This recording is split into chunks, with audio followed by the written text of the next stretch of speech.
자, 그러면 여러분들 지금부터 두 번째 시간 또 시작해 보도록 하겠습니다. 아까는 이제 전반적으로 우리가 전체 과목들을 어떻게 공부할 것인가라는 이 부분들을 이렇게 해왔던 것이고, 지금은 그러면 자, 제가 이제 여러분 머릿속에 어떤 지식들의 구조들이 차곡차곡 생겨야 된다라고 하는 것들은 제가 아까 그랬죠. 우리는 좀 크게 법 과목과 경영 과목을 본다. 그 안에서 법 과목에서는 다시 노동법과 행정쟁송법을 본다. 경영 과목에서는 우리가 뭐 인사노무를 기본적으로 하고 경영조직론을 볼 수도 있고 아니면 경제학으로 노동경제학을 하기도 한다.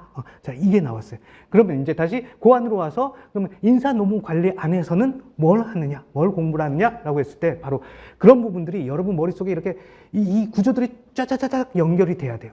그래서 이런 거죠.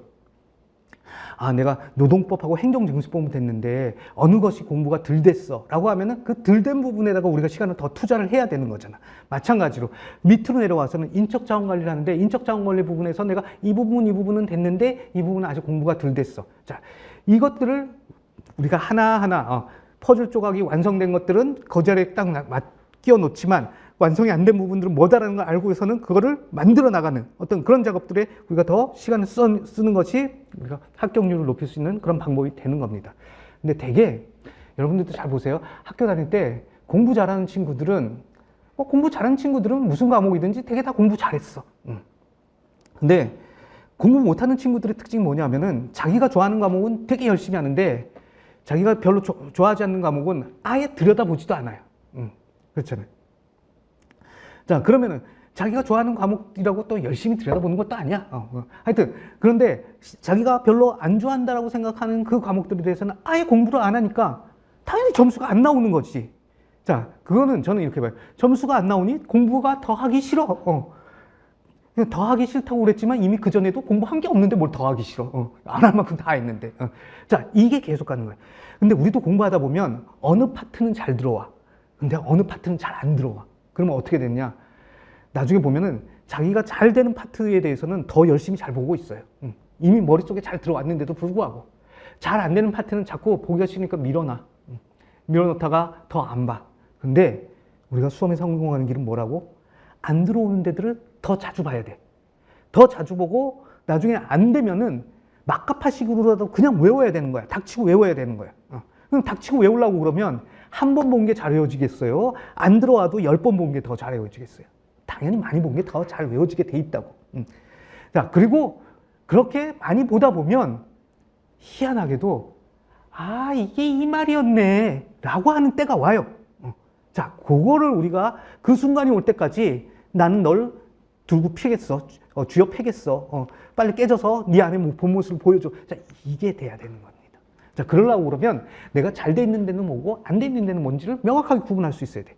자, 그것들을 안내해주고 이끌어주기 위해서 전체 인사노무 관리에 대한 어떤 그 조망도, 지도 같은 것들이 하나 있어야 됩니다. 자, 이게 바로 인사노무 관리의 조망도라고 하는 건데 뭐냐? 자, 인사노무 관리는 왜 공부해? 자, 결국 경영을 왜 하냐면 우리가 돈을 벌려고 그러면 물건을 팔든지 서비스를 팔아야 되는 거예요. 그렇죠? 그런데 이 물건과 서비스를 어떻게 아까도 얘기했지만 효율적으로 우리가 만들어내야 돼. 그래서 효율적으로 생산하고 공급하기 위해서 자, 이런 생산과 공급하는 이 과정 속에 여러 가지 일들이 발생할 거라고. 자, 이 일들을 그러면 어떻게 그냥 야, 니들이 알아서 해 이게 아니라 내가 돈을 벌 수 있는 방법으로 그 관련된 일들을 잘 묶어서 너는 이거 하고 너는 이거 하고 이거 지정해 줄 수 있어야 된다. 자, 그렇게 일들을 잘 묶어내서 한 사람이 할 일을 묶어내는 걸 우리가 직무 설계라고 이렇게 얘기를 합니다. 그 다음에 이런 직무 설계들 또는 그 다음에 그 직무들 안에서 어떤 내용들이 더 있어야 되는지 뭐 이런 부분들을 살살치 보는 게 직무 분석이야. 그리고 이 직무들이 다른 직무들과 비교했을 때 얼마만큼의 가치들을 가지고 있느냐라고 하는 것을 상대적으로 비교하는 것을 우리가 직무 평가라고 이렇게 얘기를 합니다. 자, 일들을 해야 되는데 일들을 만들고 그 안에 것들을 들여다보고 그다음에 그 일들의 가치를 평가하고 하는 이런 부분들을 우리가 한 분야를 가지고 있어요.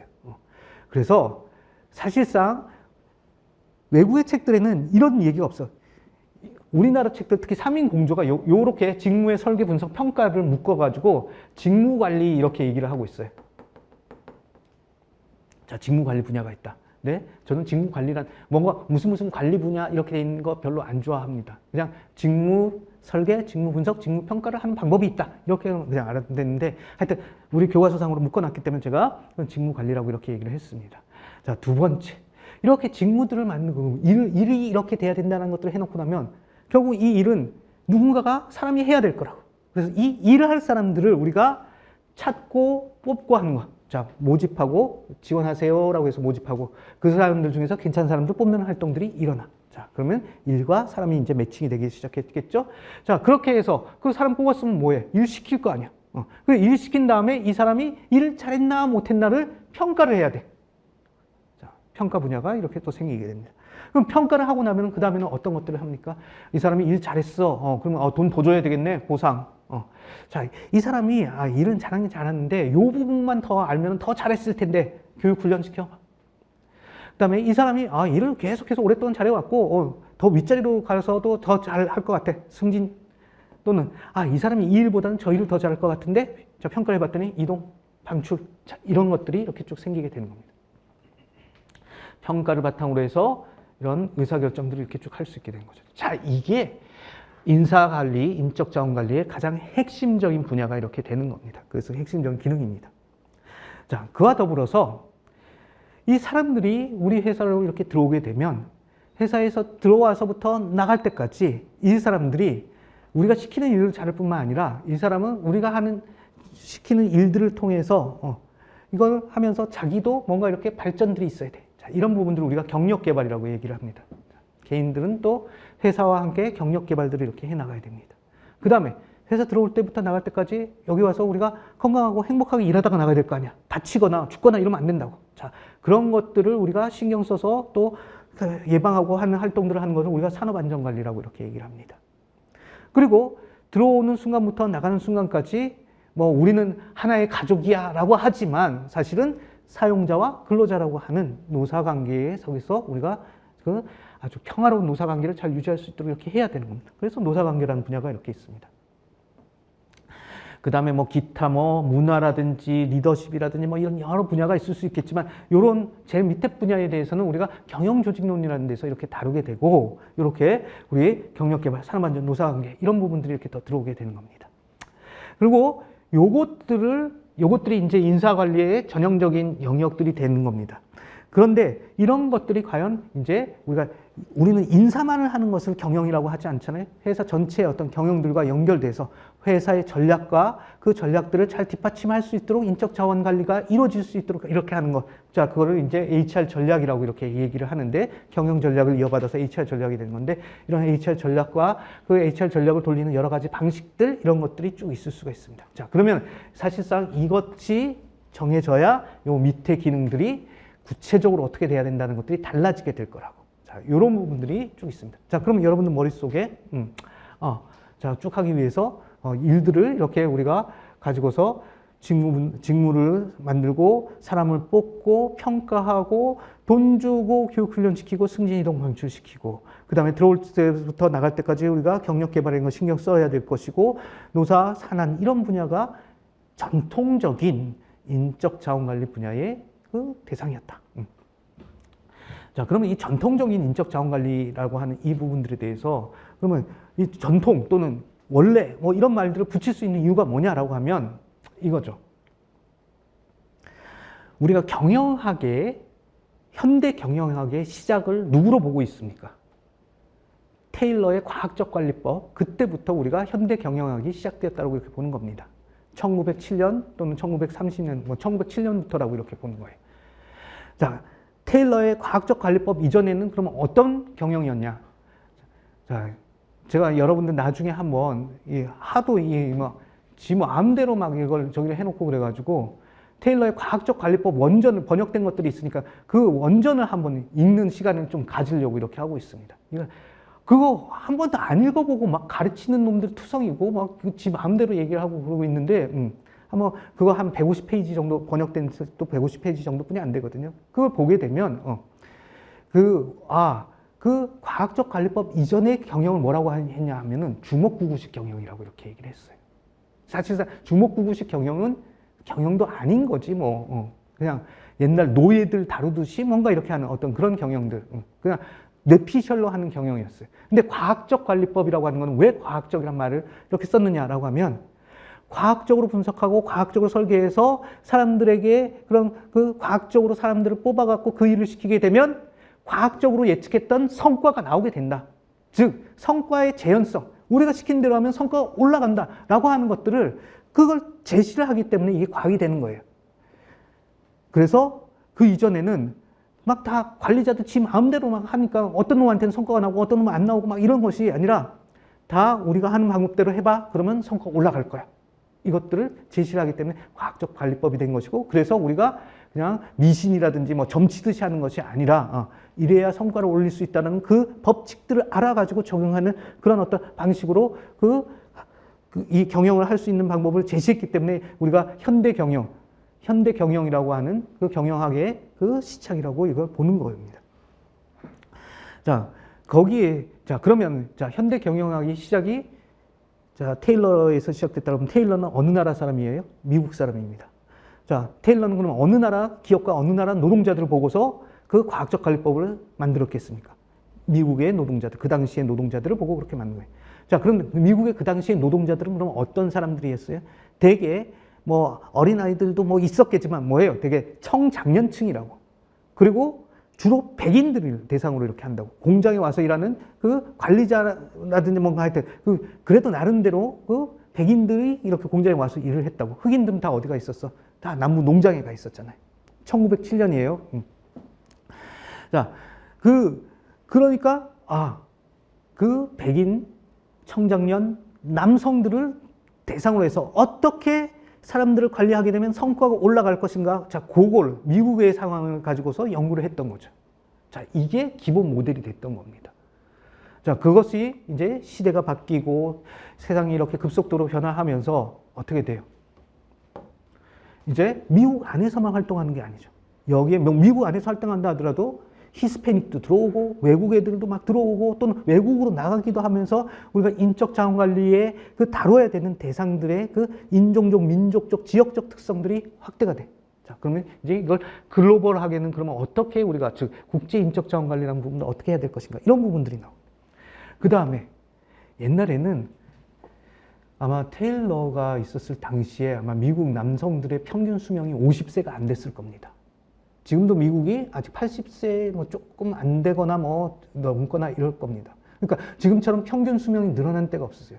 그러면 자 50세 조금 안 되거나 뭐 그런 시대라고 그러면 어떻게 되겠어요? 사람들이 나는 일만 하다 죽을 수 없다는 거예요. 그래서 대개 40대 중후반이나 50대 초반에 사람들이 은퇴를 하고 나는 은퇴해서 어떤 풍요로운 삶을 살고 싶어 뭐 이렇게 됩니다. 제가 1996년도에 그 일을 처음 시작했을 때 저희 멘토가 그때 40대 후반이었는데 제가 미국 박사님이시죠. 나 은퇴 52살에 할 거야. 앞으로 한 5, 6년 남았어. 뭐 이렇게 얘기를 하더라고요. 근데 왜 그렇게 일찍 하냐 그랬더니 자기는 일만 하다가 죽는 인생을 살고 싶지 않다. 그래서 52세에 할 거다. 그랬더니 너무 빠르지 않냐 그랬더니 그 당시에 1996년도 당시에 미국 사람들이 되게 생각하고 있었던 그 은퇴 나이가 51세에서 52세예요. 그래서 자기도 그 평균에 속하고 있다라고 이렇게 얘기를 하더라고. 그러냐. 근데 생각해 보니까 그런 거예요. 진짜 기업 안에 이렇게 청장년 되게 40대 중반까지 이렇게 있었는데 50대 넘어간 사람들, 우리가 지금 기업에서 정년을 정하지 않으면 그 정년은 몇 살까지 이렇게 돼 있는 걸 본다라고 하면 우리가 고령자 고용촉진법 같은데 60세 법에서 이제 정년 60세법이 있고 그 정년 60세법 이전에는 정년이라고 하는 것들이 사회적으로 되게 몇 살이었어요? 55세였어요. 그 55세 이전에는 몇 살이었냐면 50세 정도의 사람들은 은퇴해야 된다. 정년이 온다라고 이렇게 생각했던 겁니다. 자, 그게 불과 몇십 년이 안 됐습니다. 자, 그런데 지금 뭐예요? 우리가 점점 수명이 늘어나서 이제는 50세가 뭐야? 나중에 지금 정년을 65세까지 늘려자라고 하는 이 논의가 되고 있습니다. 자, 그러면서 기업 조직 내에 나이 든 사람들이 많이 생기게 되는 겁니다. 근데 우리는 이 나이 든 사람들의 대상으로 인적 자원관리를 어떻게 해야 된다는 걸 생각해 본 적이 없었던 거지. 자, 나이가 들게 되면 저도 이렇게 보니까 이렇게 나이가 들면서 뭐가 가장 크게 떨어지게 되냐면 신체적인 능력, 즉 육체적 근육 파워가 떨어지는 겁니다. 자, 그런데 이 사람들은 우리가 어떻게 그들이 가지고 있는 그 노동력이라고 하는 것들을 잘 활용할 수 있을 것인가? 이걸 생각하면서 청장년들에게 적용하는 그런 방식과는 다른 인적 자원 관리 방식이 필요하게 되는 겁니다. 그래서 고령에 대한 것. 자, 이거는 인종이나 민족이라고 그랬어요. 이거는 에이지, 나이에 가는 거예요. 그 다음에 여성에 관련된 부분들. 자, 아까 이게 뭐예요? 백인, 남성, 미국, 청장년 중심이어서 이걸 했던 건데, 이제는 기업 조직들, 인구도 줄어들고 이러면서 기업 조직에 여성들이 필요하게 돼요.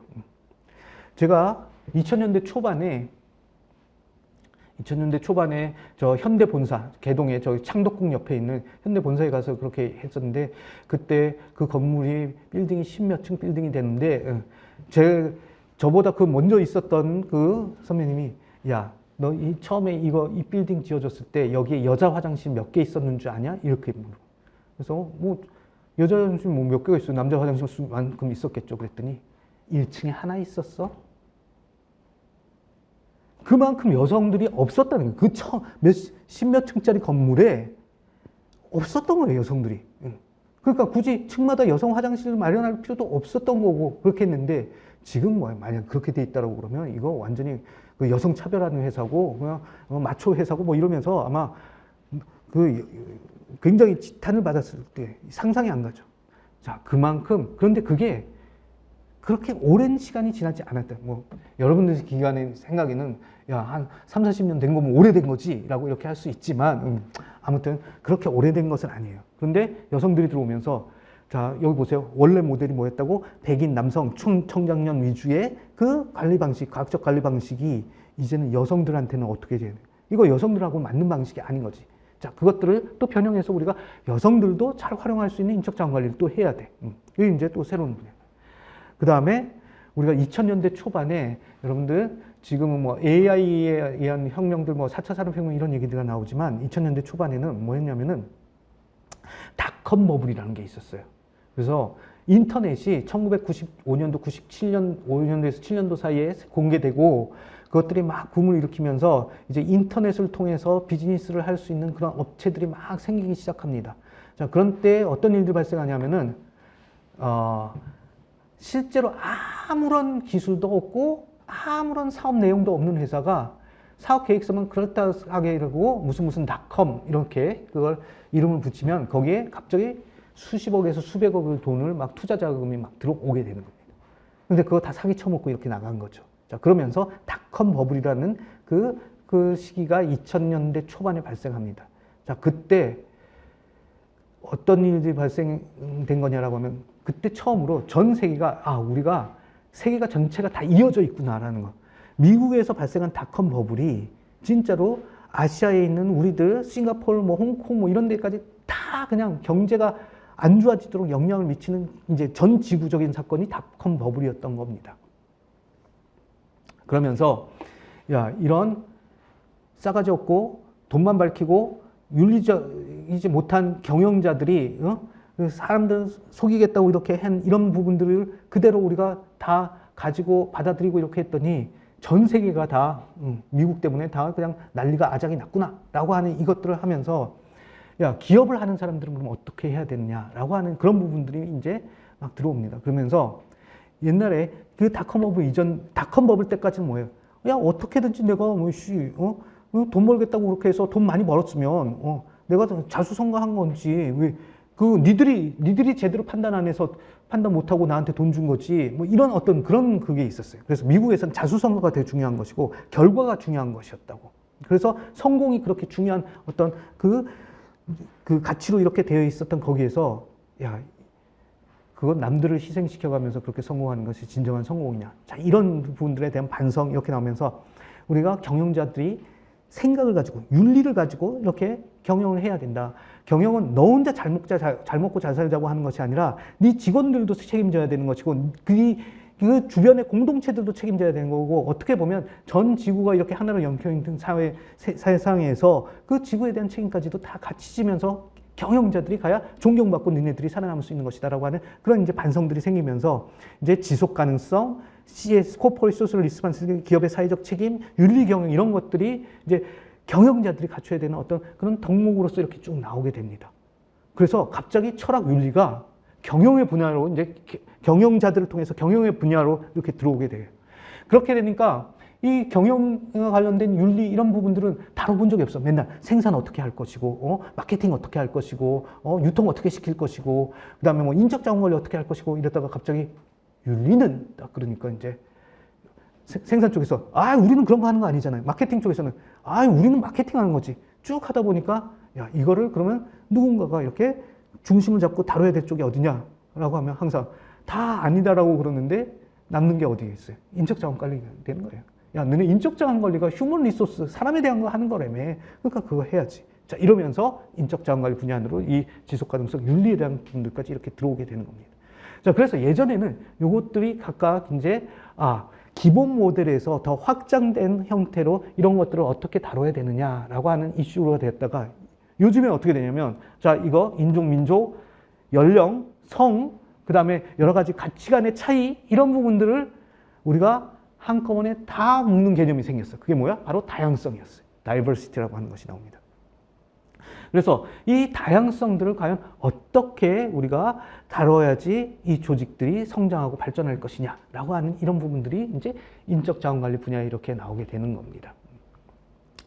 자, 이게 그러면 인적 자원 관리에서 다뤄야 되는 전체 영역에 대한 조망이 되는 거예요.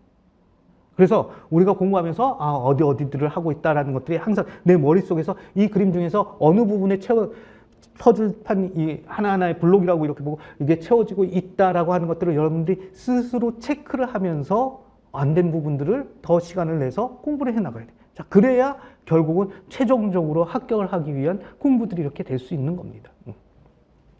그래서 이런 부분들이 있다. 자, 그러면 여러분들 다시 아까도 얘기했지만 자, 보세요. 우리 노무사가 되려고 하면 법도 알아야 되고 경영도 알아야 돼. 법에서는 이거 알아야 돼, 이거 되고 경영 이거 알아야 돼. 경영에서는 인사노무를 알아야 되는데 인사노무에서는 이걸 알아야 돼. 자, 인사노무에서 알아야 되는 이 영역들이 있는데 자, 그러면 다시 또 이거 안으로도 또 들어갈 수 있겠죠. 자, 이런 식으로 계속해서 층층 이렇게 해 나가다 보면 내가 비어있는 부분이 어디고 안 돼 있는 부분이 어디라는 것들이 나중에 여러분들이 스스로 이렇게 체크를 할 수 있게 됩니다. 그걸 또 체크해 나갈 수 있도록 제가 수험서인 리케 강의 워크북이라고 우리가 1기부터 사용하는 책들이 있는데 거기에 그래서 요 밑에서 알아야 될 거, 요것보다 더 밑에 분야로 들어가서 각각 알아야 될 내용들을 알고 있느냐를 다 체크하는 그 질문들을 가지고 여러분들이 그거에 대해서 복습 인증을 통해서 그거 다 쓰라고 하는 작업들을 이렇게 하는 겁니다. 자, 그렇게 하고 나니까 연기의 하여튼 전반적인 구조를 통해서 교과서를 복습 인증을 해. 1기의 수험서를 통해서 그걸 가지고서 거기 나와 있는 질문들을 가지고서 또 복습 인증해. 2기, 3기에는 또 원래는 우리가 하루 30분 인사하라라고 하는 이제 그걸 암기를 체크할 수 있는 그 형태의 자료들을 통해서 해. 자, 그러면 그렇게 1년 동안에 4번 정도의 우리가 그 과정들을 그렇게 찌하게 거치고 나면 시험 보러 가면 웬만한 거는 쓸 수 있지 않을까. 저는 그렇게 생각을 합니다. 그리고 쓸 수 있다라고 그렇게 얘기를 하고요. 다만 합격할 수 있는 정도의 그 퀄리티가 나올 건가는 아까 적상 공부량이라는 부분들이 사람들마다 다 그거에 도달하는 어떤 그 시점들이 다른 겁니다. 어떤 사람들은 1년만 해도 적상 공부량을 넘어가서 해볼 수 있는 사람들이 있는가 하면 어떤 사람은 1년 차에는 적상 공부량의 반도 못 따라갔다가 2년 차에는 거의 90%를 했다가 3년 차에 가서 넘어가는 경우들도 이렇게 있는 겁니다. 그래서 내가 이런 거예요. 저하고 공부하는 사람들 중에는 조급한 사람은 저하고 공부하면 안 됩니다. 충분히 공부하고 내가 나가서 일 잘해야 되겠다라고 하시는 분들은 저하고 공부를 하는 게 맞는 거예요. 그래서 합격의 시점들을 저는 내년에 꼭 합격해야 되는데요. 저 그거 보장 못 합니다. 보장할 수도 없고요. 다른 분들은 자기하고 하면 이렇게 안 될 리가 없다 그러고서는 막 다 떨어지고 나는 그런 것 같던데 저는 공부는 할 만큼 해서 적상 공부량이 쌓여야 되는데 그건 사람들마다 다 다르다. 강의의 속도와 그 사람들마다의 공부의 속도가 다르다.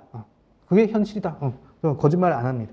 그래서 그런 부분들이 있다. 그렇다라고 그러면 그 과정들을 잘 견뎌낼 수 있는 사람들이 저하고 공부를 하면 된다. 그래서 저하고 공부하셨던 분들 중에는 몇 년 뒤에 이렇게 연락 오시는 분들이 꽤 많습니다. 선생님, 저 언제 같이 공부했던 누군데요? 이러고 옵니다. 그러면 저 기억이 가물가물합니다. 몇 명 되지도 않는데 가물가물해. 그래서 누구누구 씨, 우리 언제 했었죠? 뭐 이런 거 했다가 중간에 쉬었다가 다시 공부했어요. 그래서 됐어요. 이번에 뭐 이렇게 해서 선생님 생각나가지고 한번 찾아뵈려고 이렇게 전화했다고 막 그러면 제가 고맙다고 이러고 이제 같이 와서 얘기도 하고 이렇게 됐는데, 자, 그런 그 태도들을 가지신 분들이면 저는 누구든지 저하고 공부할 수 있고 그리고 반드시 합격한다. 저는 그렇게 보고 있는 겁니다. 자, 그래서 이제 그 다음에 이 구조들을 이렇게 들어가게 되면 아까 뭐 이건 평가 쪽으로 또 들어간 겁니다. 그럼 평가 쪽으로 들어가면 그 평가 안에 구조들이 이렇게 또 쭉 펼쳐지는 거죠. 자, 이런 식으로 해서 내가 여기 있는 나중에는 여기 제일 마지막 단에 있는 이 것들에 대해서 이거 쓸 수 있어? 이거 쓸 수 있어? 이게 뭔지 쓸 수 있어? 다 이거 체크하게 되는 거예요. 그러면은 공부가 끝나게 되는 겁니다. 저하고 지난 그러니까 올해 마지막까지 공부하셨던 분 중에 한 분이 이렇게 다른 전문 자격사를 가지신 분이 계셨어요. 나이 이렇게 굉장히 많으신, 저보다 더 많으신 어르신인데 이렇게 하셨는데, 이렇게 그 공부 이렇게 해보시고 학원 이거 잘하실 텐데 왜 저하고 공부하러 들어오셨어요? 그랬더니 딱 그러시더라고요. 정노무사님 공부하는 방식이 맞습니다. 저도 그렇게 공부해서 딴 자격사 저거 다 취득했습니다. 그리고 이것도 그렇게 하면은 저 합격한다라는 확신이 있어서 정노무사님하고 같이 공부하려고 들어온 겁니다. 부담스럽겠지만 받아주십시오. 그래서 제가 이제 같이 이렇게 했는데 되는 거예요. 자, 그분도 똑같은 이런 부분들을 가지고서 공부를 했다는 거고, 아무튼 우리가 이제 뭐 앞으로 연기, 일기, 이기 뭐 가는 이 얘기도 쭉 이렇게 하는데, 여러분들 연기 때는 교과서를 가지고서 교과서의 좋은 점은 뭐냐면 이 저자분들이 나름대로 자기의 어떤 그 논리 체계들을 가지고 정리를 했어요. 그래서 일관성이 있어. 짜깁기를 하게 되면 이게 톤들이 달라지고 뭐 이러면서 이게 왜 같이 이런 얘기들이 같은 안에 나와 있지? 이런 것들이 생기지만 적어도 교과서 하나를 이렇게 보면 그 하나 안에서의 논리 체계를 가지고 있습니다. 자, 그런데 이거는 교수님들이 보고 있는 논리 체계예요. 우리는 이것들을 시험으로 옮겨낼 수 있는 논리 체계로 이렇게 만들어야 되는데, 논리 체계로 만들어내기 위해서 열심히 할 건데, 뭐 이것이 아까 그 복습 인증을 그 카페를 통해 가지고 이렇게 쭉 하고 있는 내용들이 되는 겁니다. 뭐 그러면 여기 질문하고 뭐 이때 왜인지 모르겠지만 하여튼 질문하고 답변하고 서로 왔다 갔다 하는 것들이 많았어요. 그런 부분들이 쭉 있습니다. 이렇게 하고 있고, 이건 다음에 설명할 거. 그러면 이제 복습 인증을 하려고 할 때 이 교과서들을 과연 어떻게 정리를 해야 될 것이냐. 자, 그러면 우리가 되게 사회과학 쪽에서는 아까 법 과목은 답안지를 정리하는 방식이 있다라고 이렇게 얘기를 했잖아요. 절차가 정해져 있는데, 이 경영 과목들은 효율적 효과적으로만 하면 된다고 그랬지 어떻게 쓰이는 방식이 없습니다. 근데 아예 없는 거냐라고 하면 제일 밑에 구조로 가면 결국은 우리는 어떤 시험을 보고 있냐면은 1차 시험은 객관식이지만 2차 시험, 합격을 결정짓는 2차 시험은 논술형 시험을 보게 돼 있다고 그랬잖아요.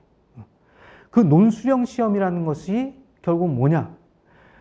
글을 논리적으로 써서 상대방에게 설명하거나 상대방을 설득시키거나 하는 그 글을 쓰는 거예요. 그래서 논리적으로 글을 써서 설명을 하는 것을 우리가 설명문, 논리적으로 써서 남들을 설득시키고자 하는 그 글들을 우리가 논설문 이렇게 얘기를 한다고.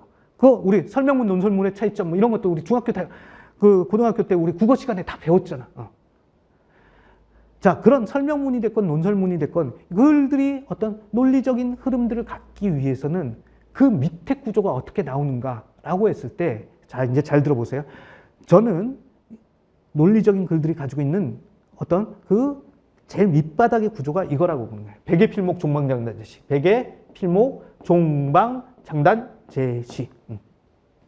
자, 백의 필목 종방장단 제시라고 하는데, 자, 어떤 글들이 다른 사람들에게 설명하거나 설득하기 위해서 쓰여진다라고 그랬을 때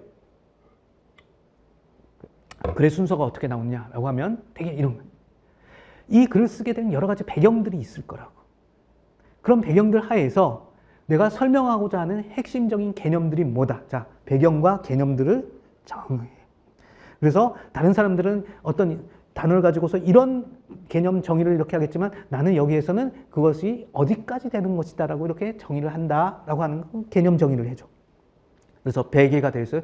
그런데 지금 이 개념들 이거에 대해서 얘기를 하는 중요성, 목적, 필요성은 이런 거다. 자, 경영학에서 우리가 이것을 이렇게 잘 해야 되는 이유, 필요성, 목적 이런 것들이 이렇게 있는 것이다. 그래서 지금 베개의 필요성, 목적까지 이렇게 내려오는 겁니다. 그런 필요성, 목적들을 달성하기 위해서 우리가 쓸 수 있는 여러 가지 종류나 방법이나 형태나 유형 이런 것들이 이렇게 있을 수 있다. 그게 종류예요. 그리고 각각의 그 종류, 유형, 방법 이런 것들의 그 안쪽으로 들어가서는 뭐 A는 이런 식으로 이렇게 해야 되는 방법 절차가 있는 것이고 B는 그걸 하기 위해서는 이런 절차들을 거쳐야 되는 것이다. 자, 방법과 절차, 과정, 프로세스. 그래서 종류와 방법까지 내려온 겁니다. 자, 그런 가운데에서 각각의 종류별로는 이런 장점과 이런 단점이 있는 것이다. 자, 하는 법 얘기했고 그것들을 그렇게 했을 때 장점과 단점을 가지고 있는 것들을 얘기를 한 거예요. 자, 그런 가운데에서 우리가 이런 것들을 우리 조직 안에 적용하려고 그러는, 자, 정방장단까지, 장점, 단점까지 내고 거예요. 이런 것들을 우리 조직 안으로 적용하려고 했을 때는 이러이러한 제약사항들이라든지 이러이러한 전제 조건들이 있을 수 있다. 자, 이런 것들을 제약사항, 전제 조건들을 지켜가면서 그러면 우리 조직에게 이런 것들을 적용하고자 할 때 관리자들은 어떤 것들을 신경을 써야 된다라고 하는 그런 시사점. 이렇게 나오는 거예요. 자, 이게 바로 우리가 써야 되는 답안지의 논리적인 구조인 겁니다. 지금 여러분이 이렇게 쭉 들었을 때 베개필목 종방장단 제시 제가 이렇게 쭉 설명했을 때 그렇지. 결국은 문제들을 해결하려고 이렇게 뭔가 다른 회사들한테 얘기를 해줘야 된다라고 그러면 지금 베개필목 종방장단 제시 저거 형태로 해도 나쁘지 않겠어. 이런 생각은 드시죠? 나쁘지 않겠어가 아니라 사실은 이 방법이 아주 파워풀한 방법이고 사실 굉장히 그 단단한 이런 방법이 되는 겁니다. 그래서 그럼 과연 이런 베개필목 종방장단 제시 이런 형태로 쓰여진 글들이 있어? 라고 했을 때 가장 대표적인 글들이 논문들이 이렇게 쓰여지게 되는 겁니다. 기업에서의 보고서들이 이렇게 쓰여지게 되는 거예요. 그리고 우리의 교과서도 이렇게 쓰여져 있다는 겁니다. 왜? 논리적으로 설명하려고 그러면 이런 어떤 이 구조, 이 순서들을 뭐 조금씩은 뭐 바뀔 수가 있겠지만 이 틀을 벗어나서 설명할 수 있는 다른 방법이 있냐 이거지. 자, 그런데 요거를 그러면 가지고서는 이제 여러분들이 공부를 하시면서 과연 이렇게 쓰여져 있는가, 교과서가 그렇게 쓰여져 있는가, 그것들을 검증도 해보면서 재구성을 해봐야 돼요. 그래서 여러분들이 교과서를 보면서 각각의 여러분들 문단이라는 거 알죠? 문단, 패러그래프. 자, 이 패러그래프는 여러 개의 관련된 내용, 유사성이 있는 관련된 내용을 주장하는 문장으로 구성되어 있죠. 그래서 이 문단이라는 것들이 되게 하나의 어떤 그 의도들을 이렇게 가지고 있게 돼요. 자, 이 문단별로 이것이 뭘 설명하고 있는 문단이냐? 옆에다가 표시를 해요. 이거는 배경이네. 이거는 종류네. 이거는 절차나 프로세스를 얘기하고 있네. 자, 이것들을 표시하면서 공부를 하고 그 다음에 그것들을 이 베개필목 종방장단 제시라고 제가 제시한 이 순서에 맞게 한번 재배열을 해보는 겁니다. 그러면 거의 비슷하게 나오지만 어떤 것들은 이 중에 있는 것들이 그 교과서에 설명된 내용이 아예 없는 것도 있어요. 이 항목들 중에. 그럼 없네. 그렇지만 그거는 없다라고 그러면 그 항목은 비워놓고서는 나머지 내용들을 이 순서에 맞춰서 내가 글을 쭉 적는 거예요. 요약을 하는 겁니다. 자, 그러면은 되게 비슷하게 교과서에 있는 내용들을 이렇게 요약한 글이 될 수도 있지만 교과서의 내용과 순서를 좀 바꿔야 될 때도 있는 것들이 나오는 겁니다. 자, 그러면서 내가 그걸 쭉 이렇게 하면은 자, 이걸 다시 재정리를 하면서 봐야 되는 거기 때문에 우리가 단순하게 글을 읽는, 교과서를 읽는 그거와는 밀도의, 공부의 밀도와 몰입도의 차이가 다를 수밖에 없겠죠. 자, 그래서 제대로 진하게 공부하는 겁니다. 그래서 저는 항상 그래요. 이렇게 뭐, 제가 저희 법인에 들어온 후배 노무사님들한테도 뭔가 이렇게 답답하면 그런 얘기를 합니다. 교과서 한번 처음부터 끝까지 진하게 읽어봤어? 내가 그래요. 야, 교과서만 봐도 나오는 얘기를 왜 자꾸 이상한 얘기를 할까? 이해가 안 되고 있는 거야? 또 뭐 이렇게 하면은 또 본인은 다 이해했다고 그러는데 그 교과서 처음부터 끝까지 한번 제대로 읽어봤습니까? 얘기하면은 네라고 대답한 노무사님들이 거의 없습니다. 이런 얘기는 어디서 나온 거예요? 나중에 옆에서 들어보면은 저 자기 공부했을 때 썼던 수험서에 나온 거 그거에서 뭐 그런 얘기가 있었다는 둥 자기는 그게 맞는 줄 알고 이렇게 그걸 인용했는데 정노무사님은 그게 아니라고 그러신다고 뭐 이러면서 의기소침해하고 뭐 그랬다는 뭐 얘기들 뭐 이런 거 보면서 아니 교과서들도 틀린 내용들이 많은데 그걸 가지고 베껴서 쓴 그걸 보고서는 그게 진리인 줄 알고 그렇게 남한테 다른 회사한테 그 어떤 성공과 실패를 좌우할 수도 있는 뭔가 그런 얘기들을 그런 식으로 어떻게 할 수 있냐고 저는 전문가들이 전문가답지 않다 막 이제 야단도 치고 그럽니다. 근데 아무튼 이렇게 해보는 거예요. 그러면 이렇게 해본 사람들이 별로 없어. 해본 사람들이 별로 없기 때문에 해보라고 그러면 하다가 중단한 사람은 또 많습니다. 그러다 보니까 시간 무지 많이 걸리고 별로 남는 거 없다. 아니 끝까지 해보지도 않고서는 남는 게 없대. 끝까지 해보고 제대로 해본 사람들이 다 그런 나중에 뭐예요? 교과서를 제대로 봤었어야 되는 거네요, 노무사님. 다 저한테 와서 그럼 합격생들 다. 그래서 시행착오를 처음에 너무 시행착오를 많이 했다고 교과서부터 이렇게 제대로 이렇게 보면서 공부를 했었어야 되는데 그런 얘기들을 이렇게 쭉 합니다. 근데 여러분들은 적어도 저하고 공부하는 동안에는 교과서부터 하고 있는 거니까 이거지. 나 이대 나온 여자야 하듯이 나 교과서 한번 처음부터 끝까지 싹 훑은 사람이야. 자, 이게 될 수 있는 겁니다. 그렇게 되어야 되는 겁니다. 자, 그렇게 해서 하여튼 복습 인증을 해라라는 이 말씀 드리고 이제 여기 지금 이 슬라이드는 이제 우리가 교과서를 볼 때는 더 이상 이제 슬라이드를 안 봅니다. 근데 여기 지금 이제 슬라이드가 한 140장 정도 있습니다. 그 140장의 슬라이드가 결국 교과서 전체예요. 이거 우리가 이 슬라이드를 가지고서 우리 1기 때부터 이제 하나하나 이제 머릿속에 그것들을 구조화된 슬라이드들을 머릿속에 집어넣는 그런 또 작업들을 하게 됩니다. 근데 이 슬라이드는 어디서 나온 거라고? 교과서를 가지고 구조화시켜서 나온 거예요. 그래서 여러분들 머릿속에 이렇게 들어가게 되면 나중에 각 그 얘기들을 합니다. 이번에는 그 다른 자격사 가지셨던 그 분께서 시험 끝나고 전화 오셨어요. 노무사님 교재에서 다 나왔던데요? 그러더라고. 그래서 제가 네, 어차피 제 교재가 교과서들을 가지고서 구조화시킨 거기 때문에 교과서에서 나온 거죠. 쟤도 교재에서 나온 건 아니지요? 라고 이렇게 하는데 아니요. 그래도 그거를 구조화를 해갖고 머릿속에 들어올 수 있게 해준 거는 노무사님입니다. 그 말씀을 이렇게 해주시더라고요. 그러면서 예전에 그런 얘기들 했어요. 그 합격하셨던 분들 중에 그런 얘기를 노무사님 이거 문제 푸는데요. 음성 지원이 됐어요. 그래서 무슨 소리냐 그랬더니 그때 이렇게 이 부분 강의를 하면서 그때 무슨 이제 제가 요새는 좀 나이가 들고 그래가지고 이 정장이랑 넥타이를 잘 안 하는데 제가 이제 초기에 할 때는 정장에 넥타이까지 다 갖추고 막 이렇게 그때 했어요. 그 옷을 버틸 수 있는 힘이 있어서 그렇게 했던 겁니다. 근데 그때 그 강의하실 때 무슨 넥타이를 이렇게 매시고 계셨고 그거 설명할 때 이런 설명들을 하셨는데 그게 생각이 나면서 이걸 다 쓸 수 있었다라고 하는 그게 나오더라고요. 그래서 저는 음성 지원. 그다음에 또 어떤 친구는 그래요. 노무사님, 우리 이 슬라이드가 눈에 이렇게 앞에 딱 떠올랐어요. 그래서 그거 보고 썼습니다. 이 얘기를 하더라고요. 자, 그게 되기까지는 저는 이 사람들 얼마나 많은 반복 작업들, 공부들 이런 걸 하면 머릿속에 집어오면서 이 적상 공부량들을 쌓아 나갔겠느냐. 저는 그 생각을 이렇게 합니다. 그래서 여러분들도 그렇게 되실 수 있다. 그러니까 힘들더라도 할 것 하고 우리가 제대로 공부를 시험에 됐는지 안 됐는지를 이렇게 봐야 되는데 할 것도 안 하고 제대로 안 해놓고서는 시험에서 뭔가를 하는 거는 이거는 정말로 공정하고 공평한 사회를 사는 것이 아니다. 그게 바로 불공정을 얘기하는 것이다라고 저는 생각합니다. 그래서 한번 저하고 이렇게 공부하면서 하실 분들은 끝까지 한번 해보십시오.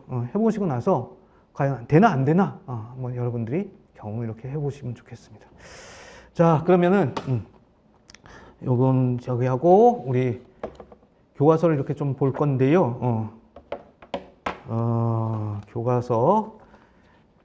저는 항상 교과서를 이 순서대로 안 보고 여기 지금 366페이지 우리 3인공저체 김영재, 김성국, 김강식 교수님이 강의하신 3인공저체 시민인적 자원관리 5판입니다. 아마 이거 조만간 아마 내년에는 바꾸시지 않으실까 싶은데요. 아무튼 그렇고 뭐냐면은 저는 언제든지 강의를 할 때 저는 여기 임금에서부터 강의를 합니다.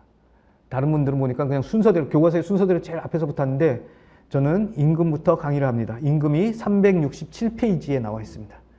600페이지짜리 책 중에서 367페이지부터 시작하는 강사는 아마 신림동에서 저 혼자일 겁니다. 근데 왜 이렇게 하느냐라고 하면 결국은 우리는 중요한 것부터 시간을 많이 들여서 공부를 해야 된다. 그 중요한 것이라고 하는 것은 그 중요도의 기준은 어디서 나오냐?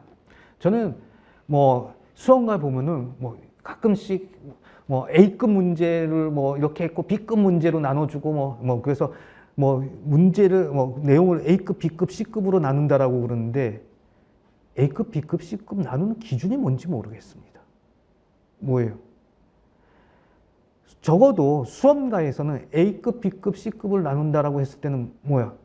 A급은 뭐 시험에 출제될 확률 50% 이상, B급은 뭐 30% 이상, C급은 20%도 안 되는 거, 뭐 이런 건가?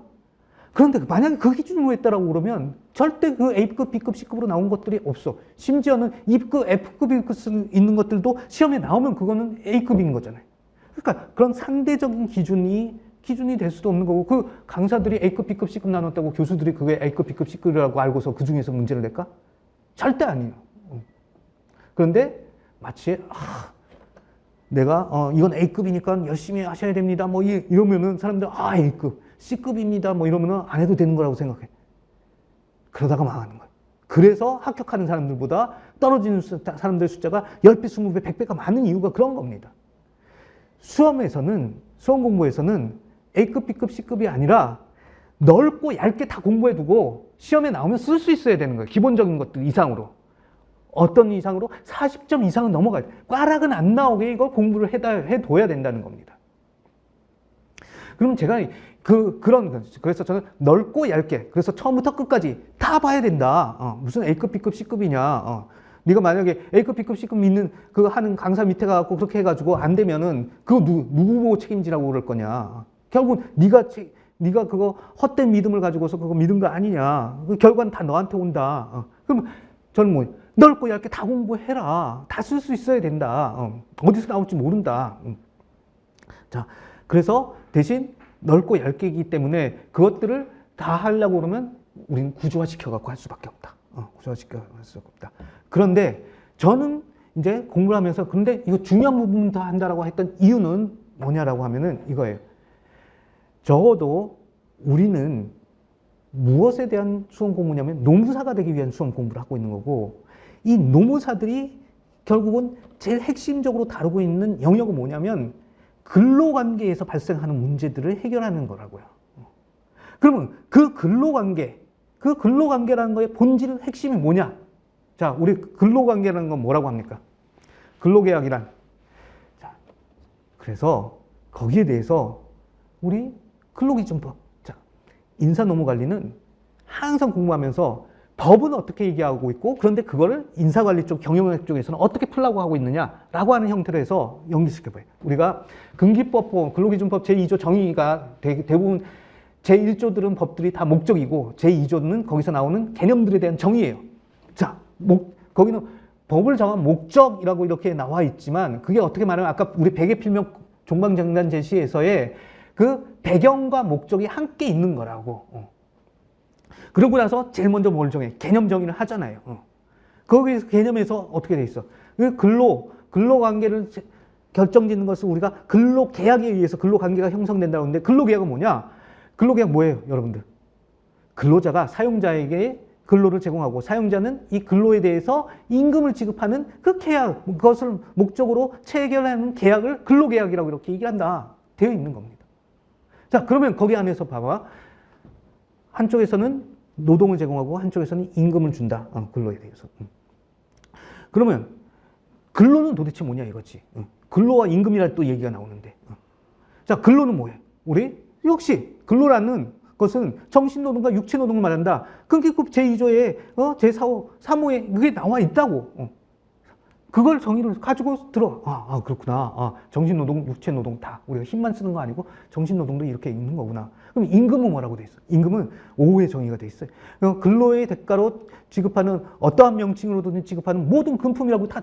자, 이 법에 있는 거 우리 그대로 다 가져가서 뭐 조금 한 글, 두 글자씩 틀릴 수 있지만 그걸 그대로 쓸 수 있어야 되는 거예요. 자, 그러고 봤더니 이거를 다루는 그런 어떤 부분들에서 근로라는 얘기와 임금이라는 것이, 즉 가장 핵심은 근로와 임금을 즉 교환하는 거예요. 그러면 가장 중요한 게 뭐겠어? 당연히 이 근로, 내가 제공하는 노동에 대해서 받는 이 임금이라는 것이 뭐냐. 이게 가장 핵심적이고 중요한 거 아니겠습니까? 그래서 근로기준법들도 그렇게 돈과 관련된, 임금과 관련된 내용들이 대부분의 내용들을 차지하고 있는 겁니다. 자, 그거를 알고, 그러면 그 임금이라는 부분들을 사용자 입장에서는 그러면 어떻게 다뤄야 되느냐, 이런 부분들을 알아야 될 거예요. 자, 그래서 367페이지에 그런 부분도 있고, 제가 이 얘기를 하는 이유는 곳곳에 다 사실 우리가 보면은 그런 부분들이 다 여기 인사관리에서 배운 내용들이 노동법하고 다 관련이 되어 있습니다. 심지어 우리 노사관계 이쪽에 관련된 부분들은 노사관계론 또는 고용관계론이라고 하는 이 과목들의 그 내용의 90%는 뭐야? 우리 노조법 얘기를 하고 있는 겁니다. 그래서 항상 같이 이렇게 크로스 체크를 하면서 봐야 되는 것이고, 자, 이제 인사노무 관리를 볼 때는, 아까 법 과목을 볼 때는 노동자들의 권리를 보호하고 하는 그런 어떤 관점에서 주로 얘기들이 이렇게 본다라고 그러면, 그래서 사용자들이 법 위반하지 않도록 하는 것의 그 전체의 어떤 구조라고 하면, 이 경영학 과목, 인적자원 관리는 뭐예요? 이거는 그런 법의 관점 하에서 사용자인 내가, 사장님인 내가 과연 이것들을 어떻게 해야지 내가 효율적으로 돈은 적게 쓰고 내가 더 많은 것을 얻어낼 수 있느냐. 이 사장님의 관점으로 이렇게 들어와야 되는 겁니다. 그래서 이 모두의 전환들이 법 공부할 때는 내가 좀 더 노동자 입장에서 어떠한 권리의 침해, 권익의 침해가 있을 수 있는데 그걸 법이 이런 식으로 보호해 주는구나 라고 하는 관점에서 공부를 하는 것이고, 이 경영학 과목에 있어서는 내가 사장님이 돼가지고 좀 나쁘게 말하면 이런 거예요. 어떻게 해서 쥐어짜가지고 내가 돈도 많이 받을 수 있을까? 이 관점으로 이렇게 와야 되는 겁니다. 자, 멋지게 얘기해놨지만 저는 근로계약을 다른 말로 저는 그 본질이 뭐냐라고 이렇게 얘기하면, 근로계약 아까 뭐라고 했어요? 노동력을 제공하고 임금을 받는 것을 목적으로 체결하는 계약이다라고 했지만, 그 밑에 가장 처절하게 들어가서 그 날 것을 보게 되면 저는 이거예요. 근로계약이란 시간제 노예계약이다. 시간제 노예계약이야. 그 시간도 소정 근로시간으로 우리가 계약에서 정한 시간 동안에는 뭐예요? 내 노동력을 내 마음대로 처분하는 게 아니라고. 누구의 마음대로? 사용자가 시키는 대로, 사용자의 지휘와 명령을 따라서 관리 감독받으면서 그렇게 써야 되는 거야. 즉 내 마음대로 내 힘을 쓸 수 없는 거야. 내 몸을 쓸 수 없는 거야. 자, 그러다 보니까 시간제 노예계약이고, 그 노예계약의 상태로 빠지게 됐지만, 그러나 이건 진정한 노예는 아닌 것이지. 그러니까 네가 사용자, 네가 그 시간을 돈을 주고 샀다 하더라도 이 사람들을 그렇게 진짜 노예처럼 막 대하면 안 되기 때문에 뭐예요? 보호해 줘야 되는 어떤 그 기준선들을 노동법들이 이렇게 정해놓게 있는 거라. 자, 그렇지만 아무튼 경영학 쪽에서는 뭐예요? 나는, 사용자는 내가 내 회사 크게 만들고 그래서 내가 최대한 돈 많이 벌어갔으면 좋겠어. 자, 이 입장에 서야 이 내용들이 조금 더 쉽게 이해가 될 거다. 이렇게 되는 겁니다. 그리고 그렇지. 아까도 얘기했지만 나 회사 만들어가지고 우리 직원들하고 직원들 가족들 행복하게 해주고 나는 다 파산해가지고 거지가 돼가지고 어디 나가서 저 한강으로 갈까? 이것 때문에 하는 거 아니지 않습니까? 어떻게든지 나는 직원들보다 내가 더 부자가 되고 싶기 때문에 이 기업들을 하는 거라고. 자, 그런 부분들의 관점에서 내용들을 이렇게 보도록 합시다. 자, 그런데 이제 그런 밑바탕에 있는 이것들을 자, 교과서라든지 학문에서는 어떻게 그래? 이걸 그냥 밑바닥에 있는 그 날것의 언어들로 이렇게 해서는 절대 안 되지. 있는 척 해야 돼. 있는 척 하기 위해 가지고 말을 고상하게 하다 보면 뭔 얘기인지 잘 모를 때들이 엄청 많은 거예요.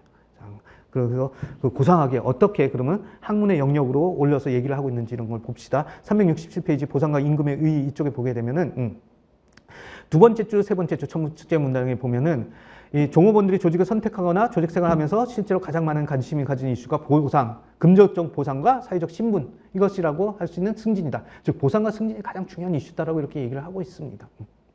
그런데 사실 승진이라는 이 부분들도 보상의 일종인 것이죠. 그렇기 때문에 보상이 제일 중요해요. 왜냐하면 내가 근로 제공했는데 나한테 뭐가 도대체 오느냐 이거라는 겁니다. 그러면서 그 다음 문단, 자 제가 말하는 부분들은 여러분들 제가 되게 교과서의 어느 부분에 있고 뭐 이러면서 쭉 그걸 읽거나 설명하거나 하는데 그 부분들은 여러분들 다 줄을 치셔야 됩니다. 자, 보상이란 조직에 제공한 노동 서비스의 모든 형태의 대가다. 아까 법에서는 뭐라고 그랬어요? 노동을, 근로를 제공하고 그거의 대가로서 임금을 받는 것이다. 이런 얘기를 하고 있어요. 그래서 이 보상은 다시 금전적 보상과 비금전적 보상으로 구성되고, 이 금전적 보상은 다시 직접적 보상과 간접적 보상, 네 번째 줄에 있는 겁니다. 이렇게 된다. 그러면, 금전적 보상, 비금전적 보상, 금비. 그 다음에 금전적 보상을 다시 직접적 보상과 간접적 보상, 이렇게 나누고 있는 겁니다.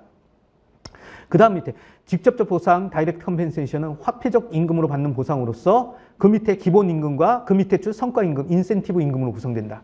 자, 직접적 보상은 지금 화폐적 임금이다라고 이렇게 받고 그 안에 기본 임금과 인센티브 이런 형태로 구성된다라고 이렇게 얘기를 했습니다. 그리고 그 옆에 줄 간접적 보상은 화폐적 형태로 직접 받지는 않지만 금전적인 성격이 강해. 자, 직접적 보상은 화폐적인 것이고 기본 임금, 인센티브 임금, 뭐 임금의 어떤 그거야. 간접적 보상은 그 임금이나 화폐적 형태가 아니지만 하여튼 조직이 금전적인 비용을 부담해야 하는 서비스 및 혜택이라고 이렇게 얘기를 했습니다. 그래서 제일 밑에 줄 각종의 복리 후생이 이에 포함된다 이렇게 돼 있습니다. 자, 그런데 우리가 금전적 보상과 비금전적 보상이라고 하는 것은 돈으로 주어졌느냐 아니면 돈이 아닌 형태로 주어졌느냐로 매우 명확하게 구분할 수가 있습니다. 근데 직접적 보상과 간접적 보상은 도대체 뭐야? 돈을 직접적으로 줬다, 돈을 간접적으로 줬다 이런 얘기인가? 자, 이게 우리 지금 경영학적에서는 지금 설명하기를 이렇게 보면 화폐적 형태로 직접 제공받지는 않았기 때문에 라고 이렇게 설명을 하고 있지만 여러분들 우리 근로기준법에서 우리 임금 지급의 4대 원칙이라는 것이 나와요. 임금 지급의 4대 원칙이 뭡니까? 자, 일단 뭐 순서는 뭐 저게 일단 화폐로 줘야 된다. 그다음에 직접적으로 줘야 된다. 그다음에 정기적으로 줘야 된다. 전액으로 줘야 된다. 그렇죠? 나눠서 줄 수가 없다는 거예요. 그래서 그렇게 통전 직전 이 네 가지 즉 화폐적인 어떤 얘기를 하고 있는데 지금 통화로 줘야 된다는 얘기가 있고 거기에 또 보면 직접적으로 지급해야 된다. 직접불의 원칙이 있다는 거예요. 그러면 여기는 지금 보면 화폐를 직접적으로 준다. 이게 엮여졌는데 통화와 화폐와 직접이라는 것이 법에서는 지금 다른 개념으로 이렇게 나오고 있네. 자, 이렇게 돼 있습니다. 그러면 직접적으로 준다와 간접적으로 준다라고 하는 이 부분들은 그러면 과연 법적인 의미에서는 어떤 차이들을 갖고 있는 거예요? 자, 우리가 그래서 직접이다, 간접이다라고 하는 얘기는 자, 직접적이다라고 하는 것은 어떤 것에 대한 내가 처분권을 갖고 있게 되는 거예요. 그 처분권이 직접적으로 넘어온다는 거예요. 반면에 그래서 임금, 화폐로 든 돈을 주게 되면 그 화폐를 내가 어디에 쓰든지 간에 그건 내 마음대로 쓸 수 있어. 근데 간접적으로 주어지는 그런 보상이라고 하는 것은 간접이라고 하는 것은 내가 그걸 받아가지고 사용하거나 수익을 내거나 뭐 이런 부분들은 할 수 있어요. 사용 수익은 할 수 있지만 처분은 내가 내 마음대로 못 하는 거예요. 왜? 그건 회사가 하는 것이지. 그래서 만약에 이런 거에 있을 수 있습니다. 뭐 건강검진을 암검진을 더 할 수 있도록 회사가 지원을 해준다 라고 이렇게 돼 있는 것이 있습니다. 그러면 내가 회사에 신청해서 내가 더 특수한 검진을 받을 수는 있을지언정 그거 나 돈으로 주세요. 이건 못한다라는 겁니다. 네가 받을 건 받고 안 받을 건 안 받는 것이지. 즉 처분 권한이 없다는 거예요. 자, 그거에서 직접불과 간접불의 차이가 본질적인 차이가 거기에 있는 겁니다. 그래서 그런 부분들을 생각해 본다라고 그러면 우리 조금 더 머릿속에서 금전, 비금전, 직접, 간접의 그 구분을 더 명확히 할 수 있다. 자, 거기에다가 제일 마지막에 비금전적 보상이라고 하는 거는 직무 자체나 작업의 심리적, 물리적 환경으로부터 얻는 만족. 야, 일 자체가 어떻게 돼 있느냐. 이것들 자체도 이 비금전적 보상이라고 보네. 일이 막 3D다, 더럽다, 막 이런 이제 그런 얘기가 이렇게 있을 수도 있다는 겁니다. 자, 그런 것들 아니고 좋다. 그러면은 비금전적 보상의 이제 대표적인 것들이 뭐냐면 여러분들 뭐 게임 회사라든지 이런 데 가보면은 막 이렇게 되게 막 시설도 좋고 막 의자도 좋은 거 주기도 하고 뭐 안 그런 회사들도 있지만 막 이렇게 가보면은 우와 막 입 벌어지게 이렇게 해놓고 있는 것일 수 있습니다. 자, 그런 것들이 다 이런 비금전적 보상에 해당된다는 겁니다. 이런 것들이 있다. 자, 그래서 그걸 정리해 놓은 것이 368페이지의 보상 시스템의 유형입니다. 그림 10-1. 그래서 금비. 그래서 우리는 이거 저하고 공부할 때는 두 문자 중요합니다. 그래서 두 문자 우리 금비직관. 이걸 다 가려버려야지. 금비직관. 금전, 비금적, 그 다음에 직간, 직접, 간접 이렇게 되는 거죠. 금비직간. 이거에 여기 이렇게 있습니다. 자, 그런데 368페이지 그 그림 밑에 보면 종업원들이 받는 다양한 유형의 보상을 금비직간을 이거를 조직의 목적의 달성에 기여하도록 체계적으로 관리하는 과정을 보상관리라고 한다. 자, 이 보상을 관리하는 것을 근데 보상을 어떻게 관리해? 조직의 목적 달성. 조직의 목적 달성하고 그러면서 한 가지 더 여기에는 안 나와 있는 표현이 있지만 구성원을 동기부여한다.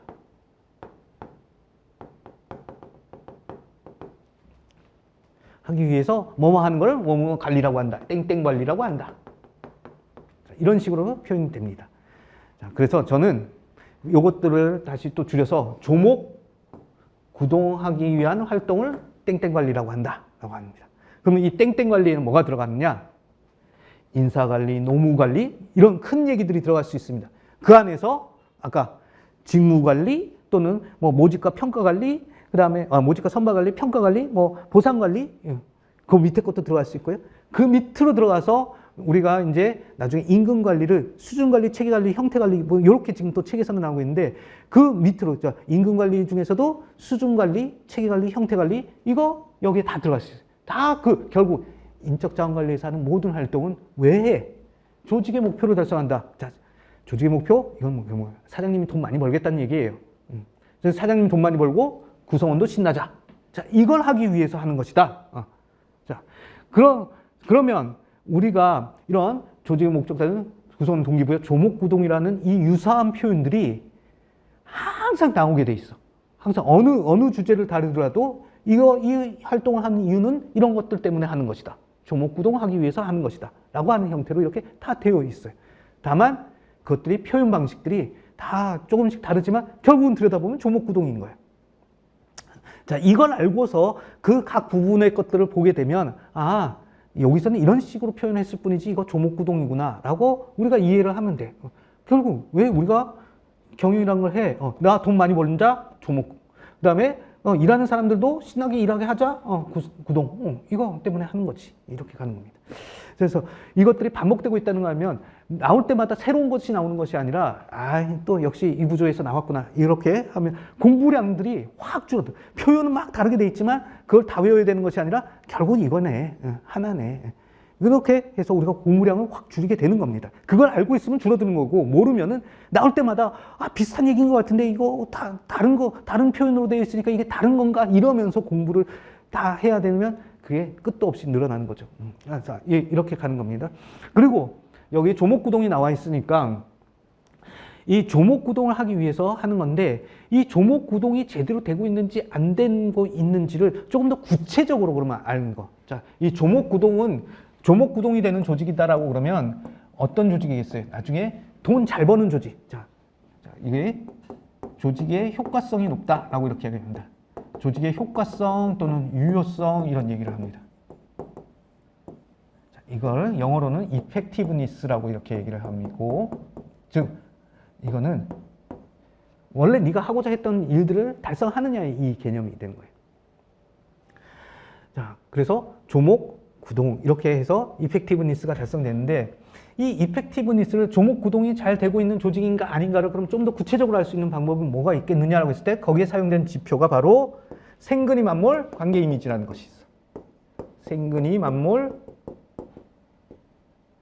관계 이미지. 색깔을 빨간색으로 한번 바꿔봅시다. 자, 생은 뭐냐? 생산성. 나 안 바뀌었어요? 여기서 바꾸는 게 아니고 이건 여기서 바꿔야지. 여러분들 전자칠판도 이 농사업계에 들어오게 한 가장 그 원인이 접니다. 제가 이걸 해야 된다 그렇게 해가지고 이렇게 한 거예요. 자, 생산성. 다음에 이건 결근율. 이거는 이직률. 이건 직무만족.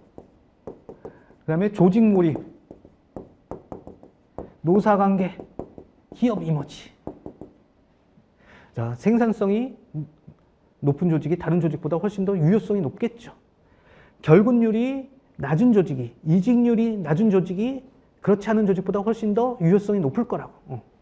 자, 이게 다 비교를 할 수 있게 해줘. 다른 조직들하고 이걸 비교를 할 수 있게 해주는 그 기준들이 세부적인, 조목 구동이 됐는지를 참 측정하기는 어려워요. 그렇지만 이것들을 그 아래에서 이렇게 생근이 만몰, 관계 이미지 이런 부분들은 훨씬 더 측정하기가 쉽다는 거예요. 측정하기 쉽다는 건 왜 측정해갖고 뭐해? 비교하고 더 나아지기 위해서 개선할 수 있는 기준들이 생기게 된다는 겁니다. 자, 이런 것들 때문에 즉 생근이 만몰, 관계 이미지가 좋아진다.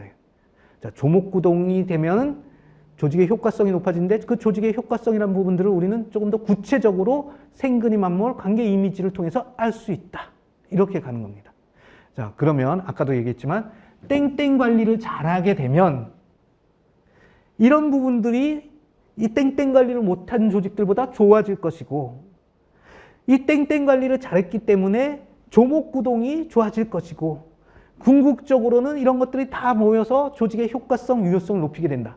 다 같은 맥락에서 이것들이 어느 단계의 수준으로 볼 것이냐의 그 표현 방식에 다른 차이가 있는 겁니다. 그러면은 결국은 이거 관리 잘하면 조목 구동하기 위해서 이런 관리를 해야 될 것이고 이런 관리를 잘하게 되면 생근이 만몰 관계 이미지가 좋아집니다. 이런 형태의 설명들이 이렇게 나오게 될 겁니다.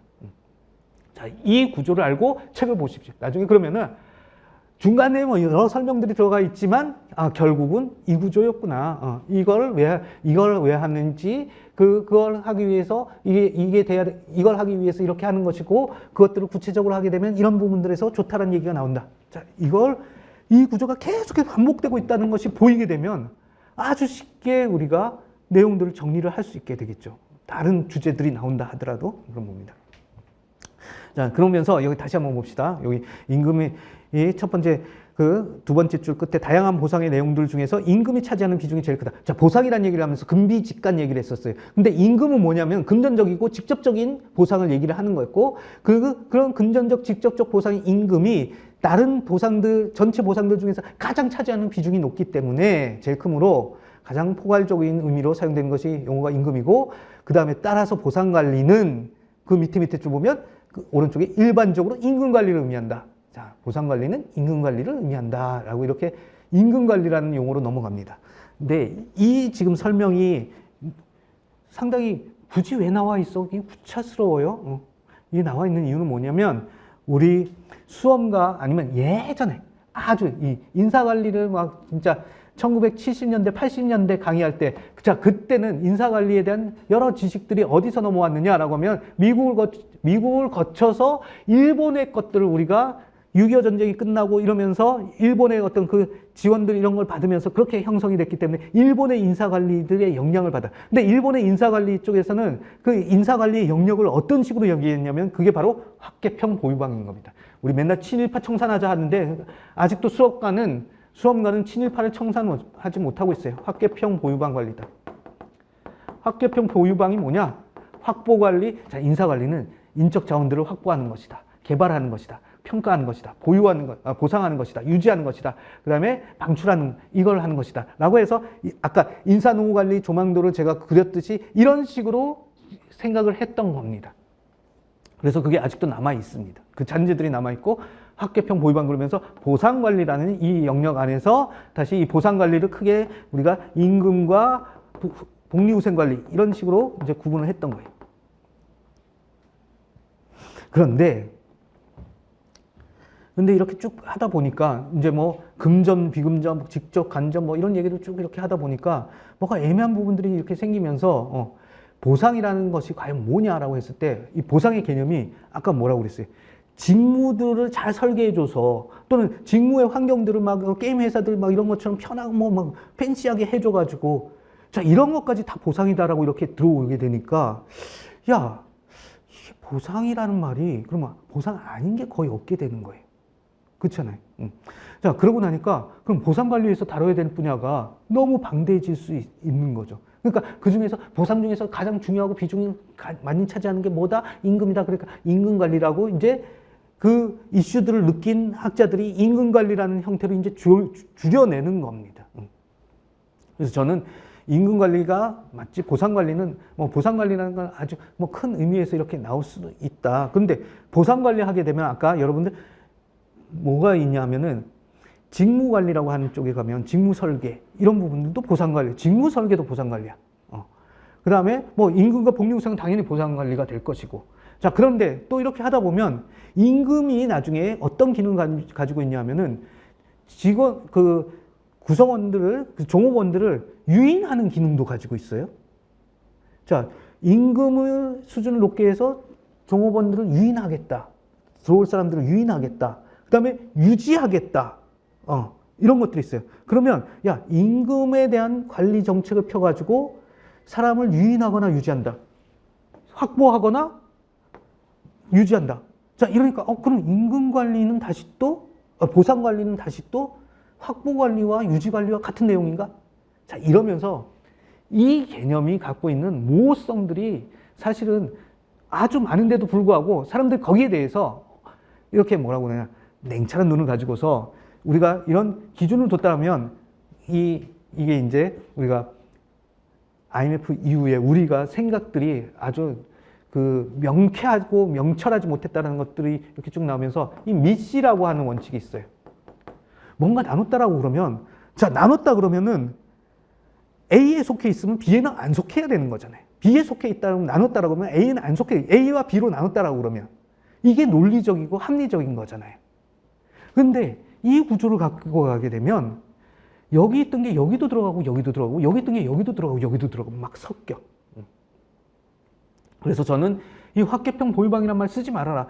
하고 있는 핵심이 뭐냐? 임금을 관리하면 임금 관리라고 이렇게 해라. 임금 관리가 이런 데에 다 쓰일 수 있는 것이지 임금은 보상 관리에 있어야 되고 모집과 선발은 확보 관리에 있어야 되고 뭐 이렇게 해서 그 틀 안에다가 이렇게 집어넣고 한다는 건 말도 안 되는 거다.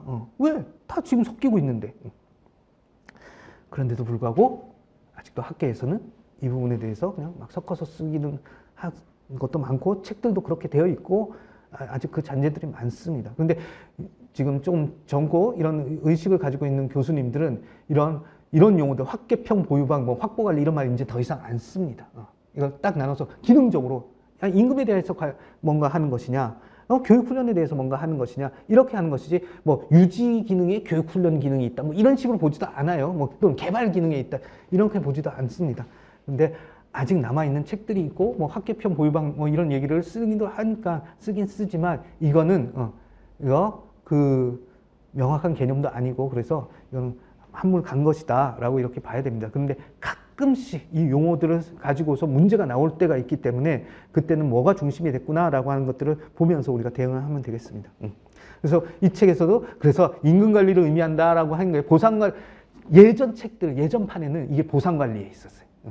제목이 보상관리 안에 이게 이제 내용이 있었는데 이제 그런 이슈들이 나오고 지적하는 사람들이 나오고 저 같은 사람들이 막 이제 이거 뭐 학자들이 이거 학자 같지도 않다라고 막 그러고 막 이러니까 이제 그런 것들이 하면서 젊은 교수님들이 이것들을 이제 점점 미국의 체계들을 따라가는 거지 뭐 미국에서는 이렇게 합니다. 자 미국의 체계를 따라갔다는 것 중에 이제 아직 그 가장 명확한 것 중에 하나가 뭐냐면 직무관리라는 분야가 저는 없다라고 이렇게 얘기를 하는데 왜 직무관리가 없다라고 하면 여러분들 직무평가라는 잡 이빌리에이션이라고 하는 그 내용이 있어요. 기법이 있어. 이 직무평가는 원래 어디서 나오냐? 자, 우리 원조 원조집에서는 미국의 그 경영학이겠죠. 미국의 경영학의 인적 정원에서는 이 직무평가는 어디 나오냐? 임금 파트에서 나와. 즉 우리가 임금을 공정하게 주기 위해서는 결국 어떤 기준을 가지고서 줘야 공정하다고 느낄 것이냐고 했을 때 각 사람들이 수행하는 직무들의 가치에 따라 거기에 상응하는 임금을 줘야 된다. 그럼 그 직무들의 가치들이 다른지를 어떻게 알 것이냐? 직무평가를 해라. 여기서 거기서 나온다고. 근데 우리는 이걸 뚝 띄어다가 직무관리라는 영역이 있는 것처럼 이렇게 얘기를 합니다. 이 기준들이 안 맞는 거예요.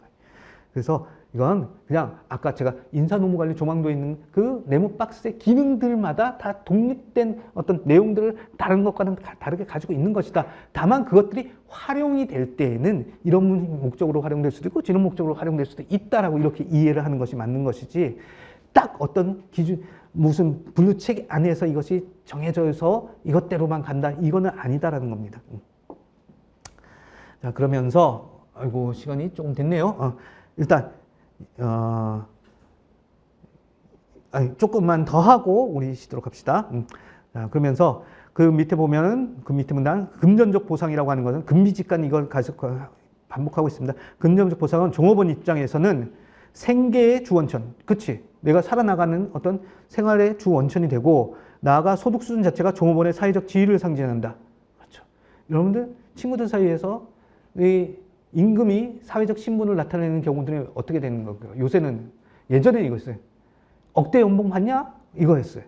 억대 연봉 받으면 오 잘 나가는데 이거였어요.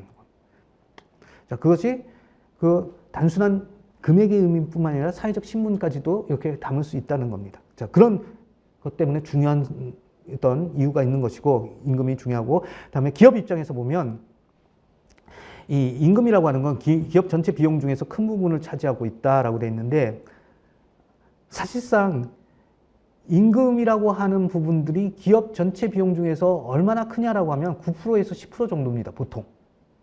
그러면은 나머지 90%들 7, 80%가 있는데 그게 보면 아니죠.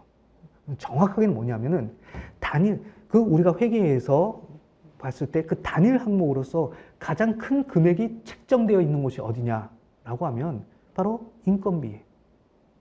사람들은 인건비 항목을 모든 직원들의 인건비가 다 그쪽으로 그 인건비라는 항목 안으로 그냥 다 들어가는 거예요. 거기서 사장 인건비, 뭐 부장 인건비, 누구 인건비, 생산직 인건비, 생산직 인건비는 뭐 노무비라는 항목으로 따로 뭐 뽑을 수도 있지만 회계 항목 하나에 가장 큰 돈이 붙어 있는 것이 바로 이 인건비라는 거예요. 임금이라는 이 부분들이 그만큼 그래서 잘 관리를 해야 될 필요성이 있는 겁니다. 그리고 이 임금이라는 것이 결국은 두 번째 줄 경제적 심리적 영향을 통해서 사람들의 태도와 행동에 영향을 미쳐요. 돈이 그 사람들의 태도와 행동에 영향을 미치는 겁니다. 그리고 따라서 보상은 경쟁 시장에서 유능한 인력을 유인하고 유지하고 나아가 종업원을 동기부여시켜 조직의 전략적 목적을 효과적으로 달성한다. 왜? 지금 왜 제가 목소리를 갑자기 높였을까요? 똑같이 나오는 종업원을 동기부여시키고 조직의 전략적 목적을 효과적. 자, 조목구동. 또 나오고 있어. 핵심적인 전략 영역이 되고 있다. 이거 합니다. 자, 이것이 결국 계속해서 이런 패턴이 발생될 겁니다. 그리고 뭐 인력을 유인하고 유지한다. 인력 유인 유지니까 이거 확보 관리야? 그렇게 보는 거 아니다. 라고 제가 얘기를 했었습니다. 자, 이렇게까지 하고 우리 그러면 또 10분 쉬었다가 이제 임금 쪽에 대한 내용들을 좀 더 빠르게 이렇게 한번 더 보도록 하겠습니다.